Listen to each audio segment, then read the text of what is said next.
This is the incredible tale of Julianne Koepke. It was Christmas Eve 1971 when 17-year-old Julianne boarded the Lima-bound Lufthansa Flight 508 with her mother and 90 other passengers. The single-engine plane sliced through the skies, leaving behind the cheerful Christmas carols playing at the airport. Rain lashed against the windows, blurring the world outside. The cabin lights flickered ominously, casting grotesque shadows on the anxious faces of the passengers. Through the haze of pain, she saw the dense green canopy of the rainforest stretching above her like a suffocating blanket. Sipping rainwater from broad jungle leaves, she began walking, following the sound of running water, believing it would lead her to a river.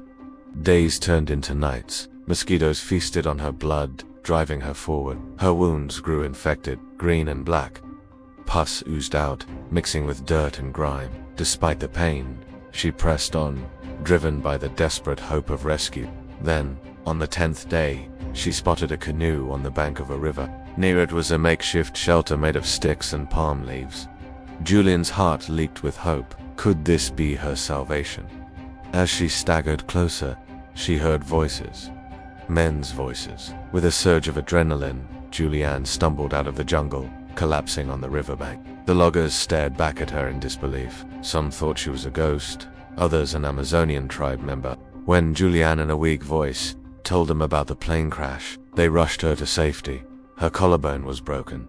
One eye was swollen shut, and when she tried to move, she winced at the pain shooting through her body. Gashes covered her legs, one of which was filled with wriggling maggots. Julianne soon realized she was in the infamous Peruvian stretch of the Amazon, one of the world's most dangerous jungles. With no food, water, or shelter, her ordeal was just beginning. Suddenly, the plane lurched violently. A terrifying jolt ran through the aircraft, throwing people off their seats. Julianne felt a searing pain in her chest as something heavy landed on her. Julianne Koepke became known as the girl who fell from the sky. She survived the crash, endured the trek through the unforgiving jungle, all while suffering serious physical injuries. After months of surgeries and therapy, Julianne made a remarkable recovery. Today, she lives in Germany, sharing her story to inspire hope in others. Her tale serves as a reminder of the indomitable spirit of humanity. Julianne, the sole survivor of Lancer Flight 508,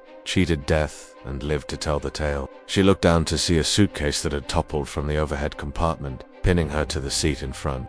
Gasps and screams echoed around her as the turbulence intensified.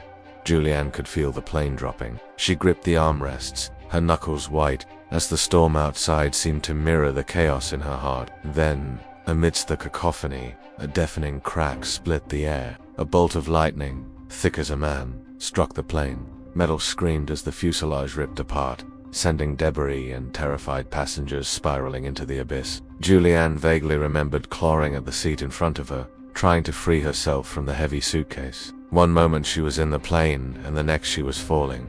Free, but utterly alone. But it was no use. Julianne and her mom were looking forward to a joyful reunion with her father, a German-born Peruvian biologist who was awaiting their arrival in Lima. The row of seats from the plane had twisted like a parachute, slowing her plunge. They were her only hope, but even so, the ground rushed up to meet her, crashing toward her like an iron fist. Julianne braced for impact, squeezing her eyes shut. Then everything went black. He had a surprise, a puppy for Julianne, whom he hadn't seen in months. But fate had a cruel twist in store for Julianne. As the plane flew over the Peruvian-Bolivian border, the skies rumbled with thunder and lightning. She'd tumble through the air, the wind whipping past her, snatching her breath away. Yet as she fell, she noticed something strange. When she came to, she found herself lying on a bed of leaves, but Julianne wasn't ready to give up. At the hospital, doctors battled to save her life.